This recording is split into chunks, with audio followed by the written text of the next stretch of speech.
reka twe gushyira hejuru ibidashyirwa hejuru, reka twe gushyira hejuru ibiri munsi y'ibirenge byacu. Umwami wacu yarabikandagiye biri munsi y'ibirenge bye, natwe rero kandi atubamo, kandi twiswe abana b'Imana, ni ukuvuga nabyo biri munsi y'ibirenge byacu, sibyo? Njya nibuka rimwe umupfumu yigeze kumpamagara. Imigambi y'Imana kuri twe ni myiza ngo ntabwo ari mibi. Icyo Imana ishaka kuri wowe ni cyiza, ntabwo ari ikibi. Niyo mpamvu rero iyo watwite icyo Imana ishaka ari cyo gikorwa mu buzima bwanjye nk'uko gikorwa mu ijuru. Icyo Imana ishaka kuri wowe iteka kiba ari cyiza, ntabwo kiba ari kibi, kandi tuzi ko Imana iri hejuru y'ibyo byose biturwanya.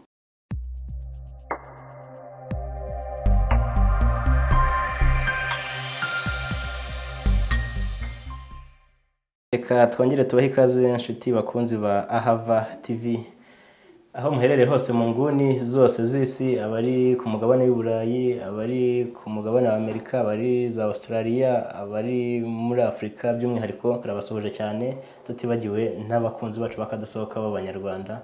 Mwese aho muri hose mwiyumvemo ko tubakunda kandi ko tubazirikana, kandi tunabibutsa gukora subscribe ku batarabikora, gukora like, kugira ngo ivugabutumwa dukora kuri channel yacu ribashe kugera kure hashoboka.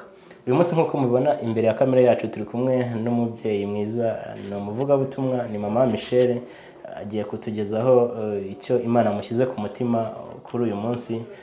Ndabararikiye mwese gukurikira kuko buri wese aragira icyo akuramo mu by'ukuri. Ariko mbere yuko atangira kutubwira ibyo tugiye kuganiraho uyu munsi, reka dutangire tumuhe ikaze. Mama Michelle, muraho? Muraho neza. Amakuru y'iminsi? Turashima Imana. Ni ubwa mbere tubakiri hano kuri chaîne yacu, kuri TV yacu ya Ahava TV. Yego. Mumeze neza ariko? Tumeze neza, turashima Imana. Imana ishimwe cyane. Uyu munsi ntago turi bujye mu biganiro byinshi, mufite byinshi mwagiza ku bantu. Hari ubuhamya bwanyu negeze kumva kuri chaîne imwe yivuga butumwa mu Rwanda, ni Iyobokamana TV. Mufite ubuhamya burebure ku buzima bwanyu, ariko uyu munsi ntekereza ko ari icyigisho mujye kuduhereza. Yego. Kizimye mu magambo rero, reka mbaho umwanya mwibwira abadukurikiye, hanyuma dutangire n'ikimana bashyize ku mutima muri iki gitondo. Yego. Amen. Murakoze. Nitwa Mukabaranga Michelle, ndakijijwe, nkunda Imana, numva aho ndi hose nayivuga, nta soni ngira zo kuvuga Imana yanjye. Amina. Yego. Uyu munsi rero ndabashima ko mumpaye akanya ko kugira icyo mvuga. Yego, Imana iduhane umugisha. Covid yabaye ndi mu nsengero muri Zayoni, ariko numva amatorero yose nibyo mvuga ko turi umubiri wa Kristo nawe akaba umutwe. Yego. Turi umubiri, nta torero navuga ngo ni iryanjye, amatorero yose numva nyisangamo, abakijijwe bose, abemera Kristo bose numva mbisangamo. Amina. Umurimo w'ivugabutumwa mwatangiye ryari mama? Kuvuga igihe nawutangiriye sinzi uburyo nabivuga. Ivugabutumwa aho ndi hose nkora ivugabutumwa. Iyo nicaye muri salo de coiffure nkora ivugabutumwa. Sinabasha rero kuvuga precisement ngo nawutangiye igihe iki n'iki, gusa gutangira kuvuga natangiriye ku buhamya. Kuvuga gutya ku ma televiziyo, kuyobokamana, natangiriye kuyobokamana. Nta gihe gishize. Ikintu nshaka kuvuga, numva Imana yanshyize ku mutima, ni ukwisobanukirwa nk'abakristo, nk'abakiriye agakiza, nk'abakiriye Yesu Kristo nk'umukiza n'umucunguzi. Nkaba rero ngiye guhera kuri iri jambo riri muri Yohana igice cya mbere, umurongo wa 10, umurongo wa 10 kugeza ku murongo wa 12, haravuga ngo yari mu isi ndetse niwe wayiremye, ngo nyamara ab'isi ntibamumenya, ngo yaje mu bye ariko abe ntibamwemera. 12 niho ntindawe cyane, haravuga ngo icyo akora abamwemeye bose bakizera izina rye, ngo yabahaye ubushobozi bwo kuba abana b'Imana. Amen. Amina. Yabahaye ubushobozi bwo kuba abana b'Imana, yaduhaye ubushobozi bwo kuba abana b'Imana. Sinzi icyo kintu niba abakristo tujya tugikorera ngo tucyumve, kwitwa umwana w'Imana ni ikintu gikomeye. Imana yaremye ijuru n'isi. Amen. Ni ukuvuga ngo niba twarahawe ubushobozi bwo kwitwa abana b'Imana, uyu munsi ndi umuragwa w'amasezerano yayo. Amen. Ndi umuragwa w'amasezerano yayo, ndi umuragwa w'ijambo ryayo, ndi umuragwa w'umwuka wayo, wa mwuka ukomeye, wa mwuka ukora ibikomeye. Hahandi Imana ivuga ngo si kubw'amaboko, si kubw'imbaraga, ni kubw'umwuka wanjye. Amen. Rero ni ikintu gikomeye cyane kwitwa umwana w'Imana. Niyo mpamvu uyu munsi numva nshatse kuvuga ngo reka twisobanukirwe nk'abakristo, tumenye abo turi bo. Kubera ko njya mbabara cyane iyo mbona abakristo, iyo ikintu kibaye ukabona mu bintu byinshi abakristo muri iki gihe ni ikintu cyitwa ubwoba. Korona iraje, ubwoba. Nyamara Yesu Kristo mu bibyimba ye niho dukirira indwara zose. Amen. Amaraso ye niyo adukingira, akadutwikira, akaturinda. Ariko usanga abakristo batazi identite yabo. Turi mu isi tuyigendaho kuko niyo nzira yo kugeraho tugomba kuzagera, ariko isi ntabwo ari iwacu. Igihe tuzagera kizagera tuyiveho, sibyo? Mu minsi ishize turakomeza mu kanya ku ijambo ry'Imana, natekereje kuri korona, ndayireba. Hari umuvandimwe wanjye bayirwaye, turasenga, Imana iramukiza. Nagize abantu bayirwaye, hari abantu b'inshuti bapfuye ariyo bazize. Ntangira nanjye kuyitekerezaho, numva nshatse no kugira akantu k'ubwoba ko ndi umuntu. Umwuka wera arambwira ngo anyereka nyine ku isi ko turi abagenzi. Buri wese azagira moyen de transport imujyana. Abarokore baravuga ngo buri wese azagira igare rye. Siko bimeze? Ariko Umwuka wera arambwira ngo nimusenge kuko ntabwo iyi ngiyi ari yo moyen de transport y'abana banjye yo gutaha. Sibyo? Ntabwo ari bwo buryo bwo, ntabwo ari yo muwaye. Buri wese agira igare rye, ariko ntabwo korona tugomba kuyemerera. Sibyo? Amen. Rero ndagira ngo mbwire abakristo ko abakiriye Yesu Kristo nk'umukiza n'umucunguzi, abamwemeye bakizera izina rye, ko yabahaye ubushobozi bwo kuba abana b'Imana, n'iby'Imana itanga byose turabyemerewe. Amen. Tugiye kujya rero no muri Luka. Turajya muri Luka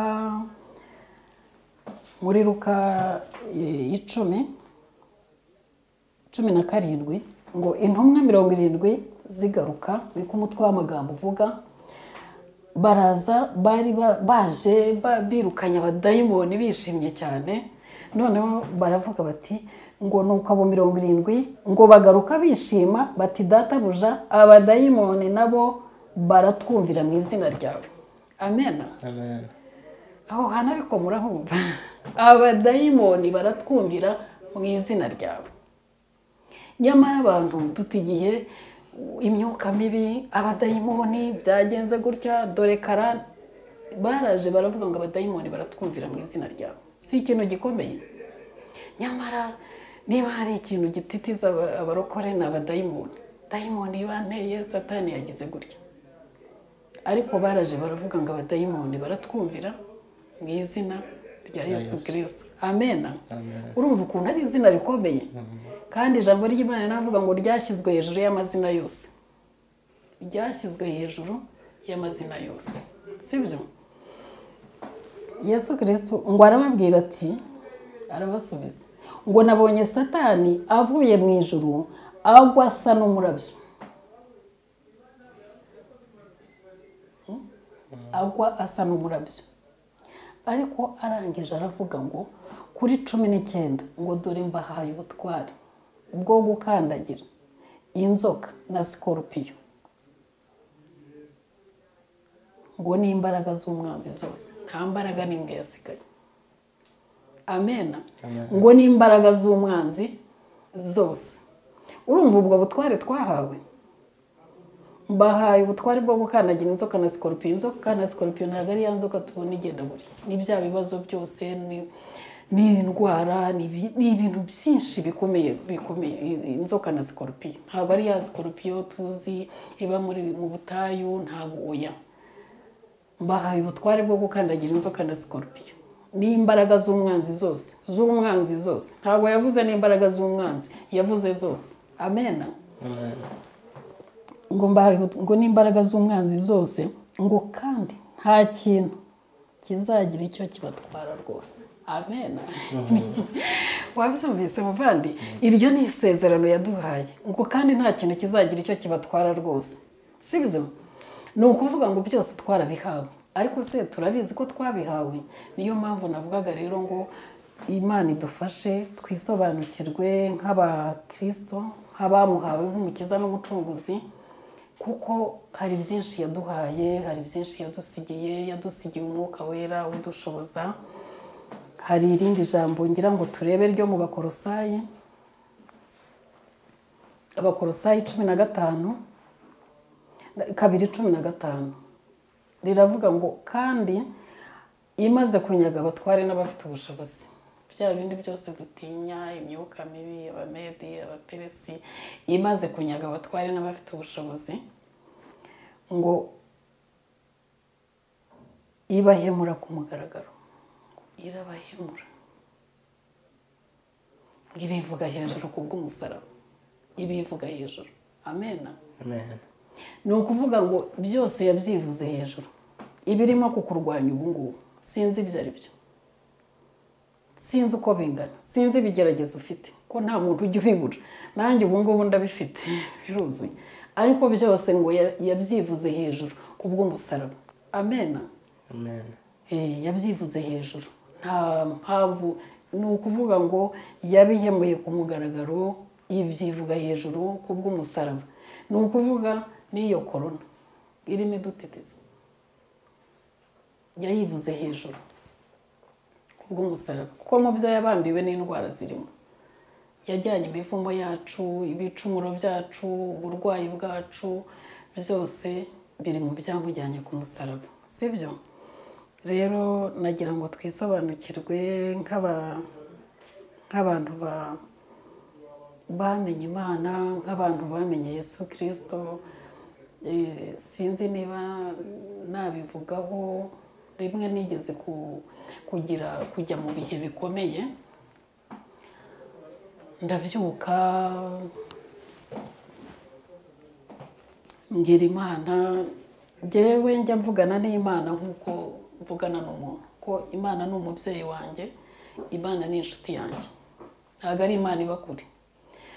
Noneho ndayibwira ariko noneho urabona ibi bintu bimeze gute? Hari igihe ugeramo ukumva ibihe birakomeye, maze Imana ariko ibi bihe noneho Mana, kuko iyo umbwira ngo urankunda, urumbwira ko unkunda, urandeka akanyura muri ibi bintu ni ibiki? Waba unkunda ugatuma anyura muri ibi bintu? Imana igira ukuntu ivuga kwinshi. Numva Imana irambaza ngo ese iyo ubyutse ukora iki? Iyo ukiva mu buriri nkora iki? Nkunda kunywa amazi mu gitondo. Iyo nkibyuka nywa amazi. Iyo umaze kunywa amazi ukora iki? Hari igihe wenda mpamagara nk'umwana w'umukozi nkamubwira ibyo akora, narangiza urabyumva, wenda njya muri dushe ngasenga. Urabyuka ukanywa amazi, ugahamagara umukozi wo mu rugo ngo ukamuha amategeko, amabwiriza y'ibyo ari gukora. Mwuka wera se umuhamagara ryari?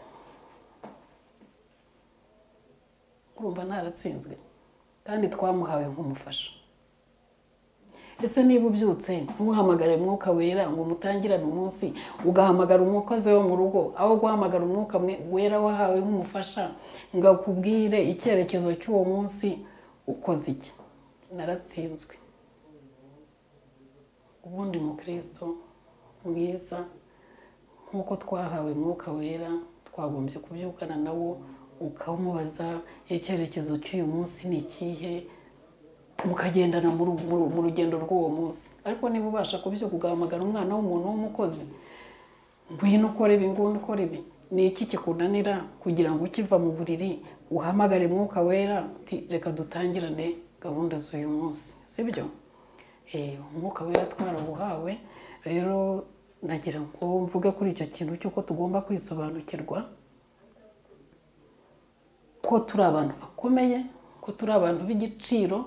Hari ibintu tutagombye guha, hari ibintu twahaye umwanya aho kugira ngo tuhe umwanya ijambo ry'Imana, duha agaciro watubambiwe ku musaraba, duha agaciro Mwuka Wera, kuko Yesu Kristo uyu munsi ntituri kumwe. Niyo mpamvu yabwiye intumwa ze ati mureke ngende kugira ngo nzaboherereze Umwuka Wera ababera umufasha. Uyu munsi tugenda ku isi ariko ntabwo turi ab'isi. Hari byinshi tugendana, hari byinshi twahawe, turi umunyu w'isi, turi urumuri rw'isi. Rero tugomba kuyisobanuye kandi turi n'abanyambaraga. Hari imbaraga twahawe, hari ubutware twahawe, reka twige kubukoresha nk'abantu babuhawe nk'abakristo, kuko biratangaje iyo umuntu yirirwa avuga ngo Imana yanze kunkora. Njyewe iyo nsengeye ikintu ntikiveho, mba mvuga ngo iki kigeragezo hari aho kinsunikiriza, hari impamvu Imana ireka nguma muri iki kigeragezo, kuko hari uburyo Imana izakibyaza umusaruro. Ariko ubundi ni ukuvuga ngo ibintu byose Yesu Kristo yarabiduhaye. Umunsi yagiye ku musaraba, umunsi yavuze ngo byose birarangiye, umunsi umwenda wari ahera watabutse twese twigererayo, umunsi yatubwiye ati mbahaye ubwo butware bwo gukandagira inzoka na sikorupiyo n'imbaraga z'umwanzi zose, umunsi yatwigishije uburyo tuzajya dusenga rya sengesho rya Dawe uri mu ijuru, guhamagara ubwami bwayo bukaza. Ni twebwe duhamagara ubwami bw'Imana, kuko isi ubundi mu itangiriro isi Imana yayihaye umuntu kugira ngo ari uyiyobora. Nitwe rero duhamagara ubwami bw'Imana ngo buze. Nitwe tuvuga ngo ugushaka kw'Imana, icyo Imana ishaka gikorwa mu isi nk'uko gikorwa mu ijuru. Ibyo byose nitwe twahawe ubwo butware. Wenda ubutaha nituba dufite umwanya nabwo tuzavuga ku isengesho rya Dawe uri mu ijuru, uko Imana nabwo yarimishuriye. Ni isengesho rikomeye cyane ririmo imbaraga. Guhamagara ubwami bw'Imana ku isi nitwe tubuhamagara, bugatangira bugakora. Ugushaka icyo Imana ishaka aricyo, kuko mu ijuru icyo ishaka cyo nicyo gikorwa. Twebwe yaduhaye libre arbitre, guhitamo ikibi n'icyiza. Satani isi yamanukiwe n'umubi, ariko iyo tuvuze ngo icyo Imana ishaka aricyo gikorwa mu isi nk'uko gikorwa mu ijuru. Wahamagaye ubwami bw'Imana bwaje, umaze no kwatura yuko icyo Imana ishaka aricyo gikorwa mu isi nk'uko gikorwa mu ijuru. Ibintu byose ndumva biba byatangiye kujya mu buryo. Icyo Imana ishaka, aho niho n'ubundi ya masezerano yawe kuri wowe, kuko imigambi y'Imana kuri twe ni myiza ngo ntabwo ari mibi. Icyo Imana ishaka kuri wowe ni cyiza, ntabwo ari ikibi. Niyo mpamvu rero iyo watwite icyo Imana ishaka aricyo gikorwa mu buzima bwanjye nk'uko gikorwa mu ijuru. Icyo Imana ishaka kuri wowe iteka kiba ari cyiza, ntabwo kiba ari kibi. Kandi tuzi ko Imana iri hejuru y'ibyo byose biturwanya. Ugushaka kw'Imana rero iyo kugukoreyemo nta kindi kintu gishobora kwitambika. Rero ibyo byose ndumva tuzagira umwanya wo kubivugaho, ariko icyo nsaba bene data bakijijwe, ndagira ngo twisobanukirwe. Imigisha twarayihawe, dufite amasezerano, nous sommes des héritiers y'ayo masezerano y'ijambo ry'Imana, y'Umwuka Wera tugira inama, kandi umwuka w'imbaraga, umwuka w'ubwenge, ibintu byinshi. Rero ndumva dukwiye, tugeze mu gihe dukwiye kwisobanukirwa, kuko turi no mu bihe bikomeye. Turi mu bihe bikomeye bisaba ko twisobanukirwa, kandi tukisobanukirwa bijyanye n'ijambo ry'Imana. Ndumva rero ari icyo narangirizaho. Abantu nibareke guhindishwa umushyitsi, indwara, ubukene, ibyo byose Imana irabizi, kandi mu minsi ishize nanone natangiye kugira ibibazo bizinesi ibintu ntibigenda urumva mba nsubiye mu mubiri mba umwuka wararambwira ngo imana yacu ni imana igena ibihe ntabwo korona ariyo igena ibihe imana niyo igena ibihe iyo uri kumwe nayo rero ntabwo ugomba kugira ubwoba kuko ni imana ishobora byose kandi yitwa Jehova Jira Dieu pourvoira sibyo iyi ni imana izaduha ibyo dukeneye sibyo nkunda kureba amazina y'imana muri situwasiyo irimo yose rero ndagira ngo mbwire bene data muri situwasiyo buri wese yaba arimo imana ifite izina ryayo iraba Jehova Jira iraba Jehova Nisi iraba El Shaddai iraba Elohim iraba Adonai iraba Jehova Shama muri situwasiyo mu byo umuntu anyuramo byose imana ifite uko yitwa amen ndumva ari ibyo rero imana ibaha umugisha turushaho kwisobanukirwa no gusobanukirwa imana yacu tumenye ubutware Yesu Kristo yaduhaye tubukoreshe mugende mukiza indwara mugende mubwiriza abantu twaranabuhaye n'ubwo bwo gukiza indwara nabyo biri muri misiyo mugende muvuge ubutumwa bwiza mubwiriza abantu mubakize indwara siko yavuze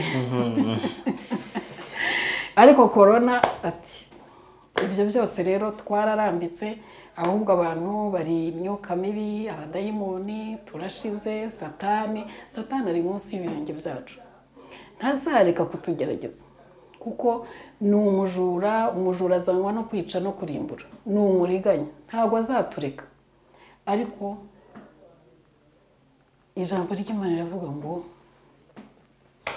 umwirukane umwigizeyo nawe azaguhunga sibyo uzamwirukanisha amaraso ya Yesu uzamwirukanisha ijambo ry'Imana uzamwirukanisha kwa gusaba imbabazi Imana urabizi nawe nk'umuntu wamenye Imana sibyo ariko reka twe gushyira hejuru ibidashyirwa hejuru reka twe gushyira hejuru ibiri munsi y'ibirenge byacu umwami wacu yarabikandagiye biri munsi y'ibirenge bye natwe rero kandi atubamo kandi twiswe abana b'Imana ni ukuvuga nabyo biri munsi y'ibirenge byacu sibyo njya nibuka rimwe umupfumu yigeze kumpamagara umupfumu arampamagara arananyibwira arambwira ati buri kanaka amena amabanga dore hari abantu baje gutya na gutya byose arabimbwira ariko ikintu cyantangaje yarambwiye ati usenga Imana itari bayari gutyo yarambwiye ati wa mudamu usenga Imana itari bayari nkurikije ngewe ibyo nakoze ariko urumva icyo kintu nkurikije ibyo nakoze ngewe usenga Imana itari bayari amen icyo kintu cyatumye nanjye mvuga nti haleluya Imana yacu irakomeye urumva kuko wa mupfumu waguhamagaye wa mupfumu kubwira ati nkurikije ibyo nakoze arimo arahumeka umwuka Imana yawe yamutije ariyo yitwa data wa twese ariyo yitwa kuri umwana w'Imana sibyo arahumeka umwuka Imana yamutije niba humeka Imana rero ivuga kuri umwana wayo kubw'amaraso Yesu Kristo yamenye ku musaraba Golgotha umupfumu yakugiraho ubuye bushobozi reka rero dushyire hejuru uwo gushyirwa hejuru reka dushyire hejuru Imana yacu ibindi byose Yesu Kristo yabishyize munsi y'ibirenge bye amen Imana niyo yo gushyirwa hejuru Yesu Kristo niwe wo gushimwa Mwuka Wera niwe wo kubana natwe igihe cyose amen Yesu abahe umugisha amen arakoze cyane mama Michelle arakoze ku nyigisho atugejejeho ndumva buri wese wakurikiye izi nyigisho kuva ku ntangiriro kugera ku musozo wazo afite icyo akuyemo ariko icyo tugomba kumenya nk'uko bigaritseho nuko turi abanyembaraga dufite imbaraga dufite n'ubutware ikiriho nuko tutarisobanukirwa kwisobanukirwa ko tubeho mama Michelle urakoze cyane dusoza dushyire isengesho hanyuma dutandukane Imana iduhane umugisha yego amen Uwiteka Mana ikomeye uri inkuru kandi imirimo y'amaboko yawe irahambaye uri Imana iteye ubwoba yicishije bugufi iza kubana n'abantu ku isi kugira ngo ubashe kurokora umuntu kubw'urukundo wamukunze. Turagushimye rero uyu munsi twongeye kwibuka urukundo wadukunze, twongeye kwibuka ubuntu watugiriye, ndetse twongeye kwisobanukirwa yuko turi abanyambaraga kubw'amaraso Yesu Kristo, yuko turi abana b'isezerano kubw'amaraso Yesu Kristo. Turagusabye rero ngo Mana uduhe kubigendamo neza, kandi igihe cyose tujye duhesha icyubahiro izina ryawe. Tugende nk'abana b'ibwami, tugende nk'abana b'intore aho tujya hose, kandi Mwuka Wera aduhe gushira amanga, aduhe gushira amanga yo kukuvuga, aduhe gushira amanga yo kuvuga uwo uriwe, aduhe gushira amanga yo gukora icyatumye uturema, kubera ko twese waturemye dufite misiyo kuri iyi si.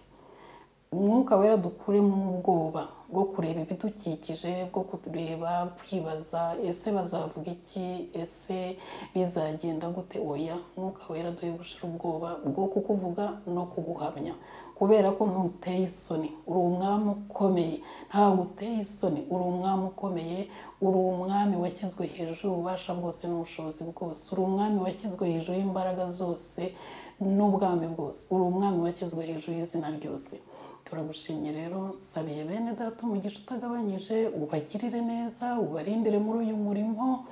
Mwuka Wera abayobore kuwukora neza, ukomeze ubagure mu buryo bwo mu mwuka n'ubwo mu mubiri.